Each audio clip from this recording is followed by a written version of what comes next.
everybody, and welcome back to D-Ray's shop. As you can see back here behind me, I've got a Polaris RZR in the shop today. Customer brought it by. He had just recently purchased this machine from an individual, had a little bit less than 600 miles on it. And the machine looked relatively clean and looked like it had been pretty well taken care of. So he got it home, was kind of checking it over and reading up on the manual and learning how to check a few things on it. And checked the engine oil on it and found that it was just barely touching the stick. So he topped the engine oil up and went to ride and ran his place a little bit and then noticed it started smoking. And believe it or not, that's a pretty fairly common problem on early Ranger RZRs. The air filtration system on those takes a lot of attention to be sure that you're keeping the dust and the dirt out of it. Especially down here in our part of the country where we've got a real problem with real fine powdery dust that seems to be able to just work its way right through that factory filter. Now in the meantime, Polaris has made several changes as to the design of the air filters that they use, and the newer RZR 900s has got a totally different engine and air box configuration altogether. But we're going to concentrate on this early model RZR, and I'm going to show you what to look for on that air intake system to be sure that you're not sucking a bunch of dust into the motor. Show you what to look for on it, and then I'm going to pull all the bodywork off the back end of this thing, and we're going to dive into that motor, get it back in good running condition. So let's get started. The motor on these RZRs is kind of tucked in under the back end of the bodywork there. So what I'm going to do is to make it a little bit easier to show you a few things on this while we're disassembling and how to kind of service the air filter and things on it. I'm going to go ahead and pull all that bodywork off just to make it a little easier to video all this, and then we'll get started.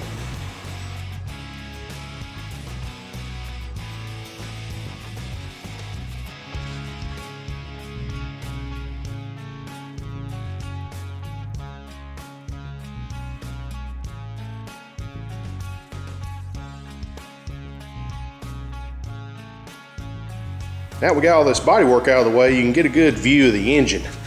This area right in here is what we're going to be concentrating on.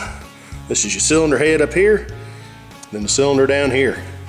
We're going to be removing those items and so we can get to the pistons and piston rings and things, because that's what's going to be causing all of our smoking right there. Now you can also tell that there's lots of places on this thing that you just can't get to with the pressure washer. With all this bodywork on here, there's lots of places where dust and dirt and mud and everything else accumulates, and we don't want to get any of this stuff down in the motor. So now that I've got all this bodywork stripped off, I'm going to roll this thing outside, get out the pressure washer, and we're going to give this thing another real good cleaning, because you sure don't want to get all this old dirt and stuff down in the motor while you're taking it apart, or mess up a good overhaul job there. All right, so now we'll take it outside, give it a good cleaning.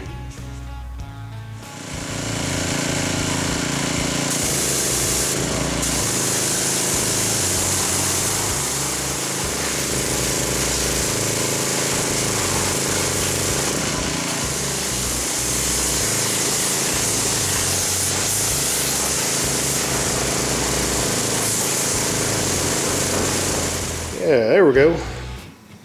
That's a lot cleaner there. I like to work on a motor that's good and clean. Shoot, yeah. Yeah.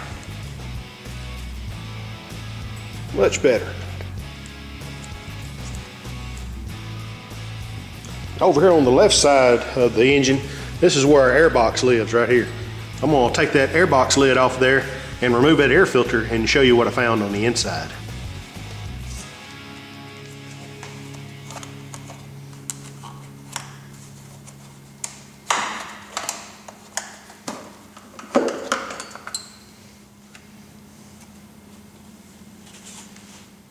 This is our air filter.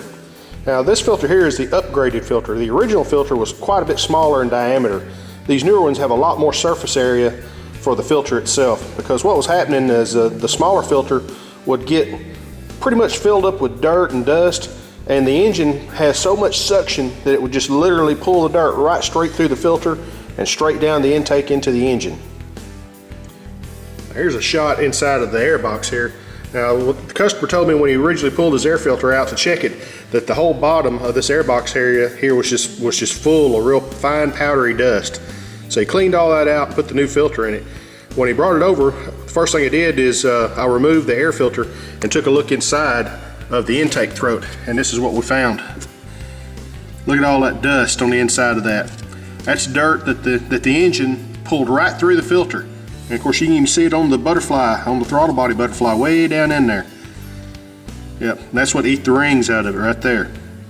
That's why it's very important to check this air filter quite often, because if it's pulling that dirt through there, that's going right straight into the engine and it's just eating the rings right out of it. Now I'm going to remove this cross member here, and that allows access to the cylinder head parts, and I'm also going to go ahead and remove the air box, the throttle body, and everything else so I can clean all that dirt out of there.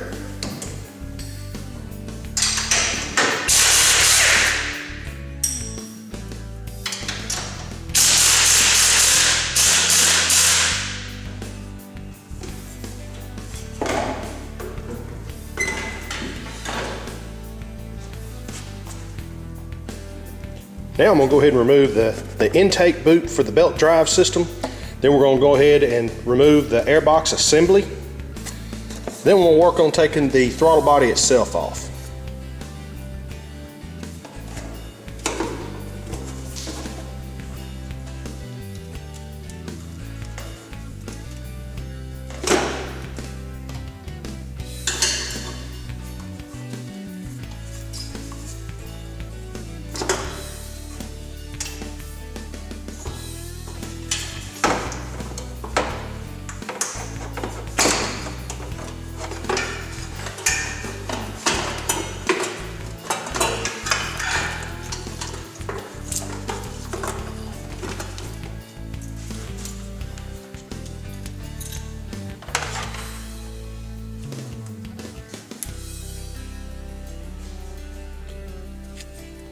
Here's a little closer shot of our throttle body assembly, and as you can see up in there, look at all that dirt and grit in that throttle body assembly.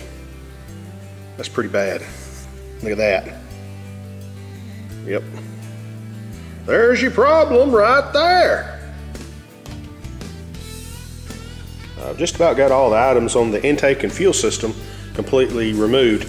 Now these are the cables that go from the fuel injectors up there on your fuel rail over into the main harness. There's one for the right injector and one for the left, but the connectors aren't very clearly marked. So what I did is I just took me some duct tape and I made me a little silver band around one of the connections, so that way I can be sure and get it hooked to the correct connector.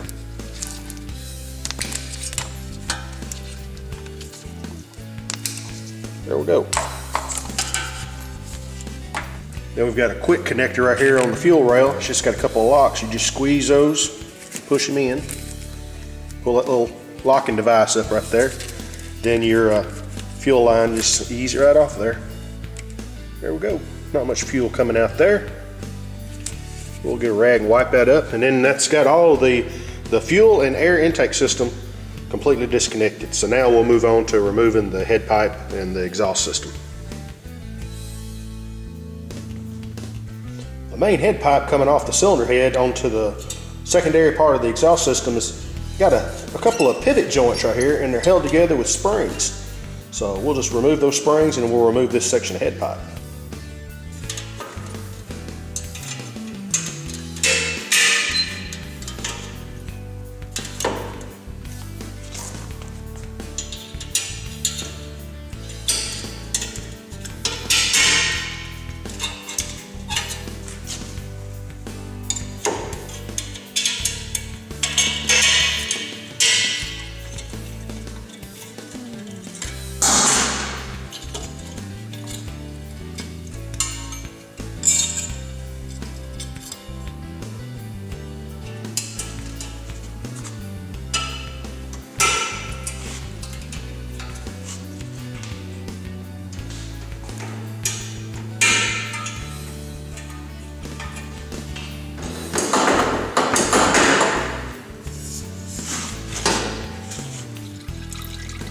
Draining all the coolant out of it right now. And these rigs don't really have a specified way of draining them. So the best thing I found to do was just to take one of the hoses loose right where it hooks onto this aluminum plumbing here that goes to the front toward the radiator. And what I did to keep from making a big mess is I just backed that off of that hose there just enough to where it would start trickling some coolant out, and I just stuck me a container under it. I'm just going to let it drain out of there. That way we don't make a big mess.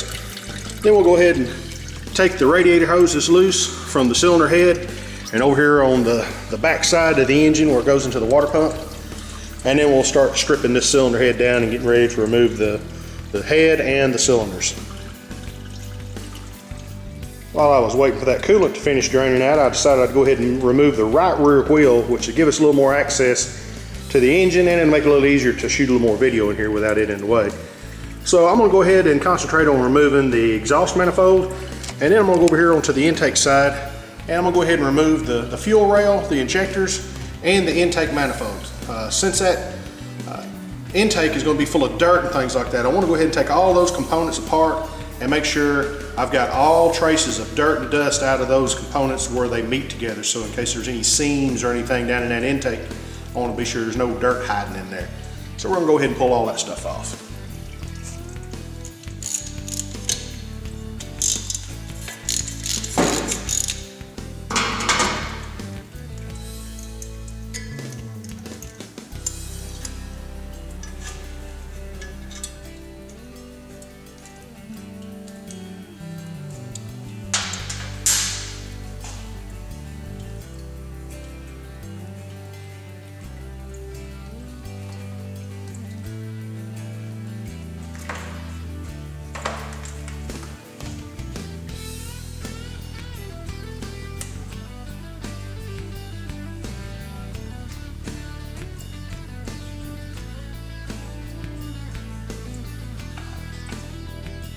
Now that the coolant's finished draining out of the engine, I'm going to remove both of the coolant hoses and get those out of the way.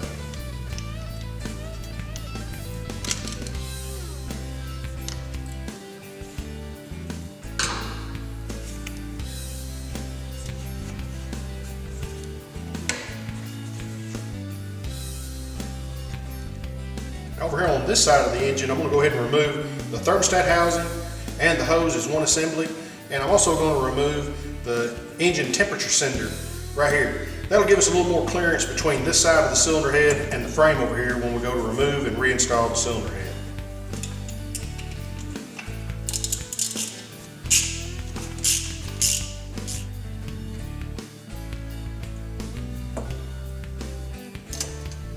There's our thermostat.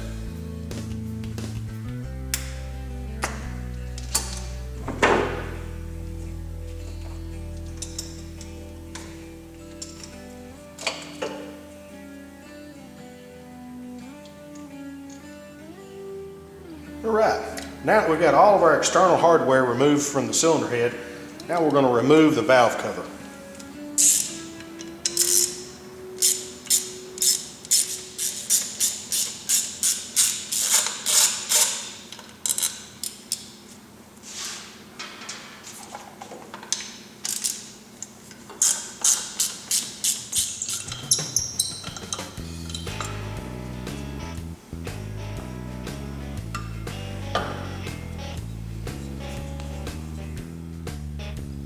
Next, we're going to remove the rocker arm and push rod assemblies.